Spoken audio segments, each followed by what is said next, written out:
İyi akşamlar arkadaşlar. Bugünkü videomuz çok kısa ama çok önemli bir püf nokta var. Onu size anlatacağım. Mısırı ben yazdan alıyorum. Difrize atıyorum. Mısırı çok seviyorum. Çünkü kışın bulunan bir sebze veya meyve değil. Yazdan alıyorum. Yapraklarıyla ama soymadan, haşlamadan yapraklarıyla böyle kamufle ediyorum. Difrize atıyorum bu şekil. Kışın çıkardığımda aynı şekilde yapraklarıyla çözmeden düdüklüye koyuyorum. Düdüklüye koyuyorum.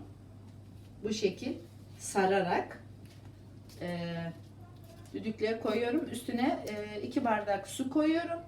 Su koyduktan sonra yarım aspirin, bildiğimiz aspirin yarımını koyuyorum ve kaynatıyorum. 15 dakikada o aspirin onu hem tatlandırıyor hem de çok güzel bir lezzet veriyor ve çabuk da kaynatıyor. Yani bazı mısırlar sert oluyor.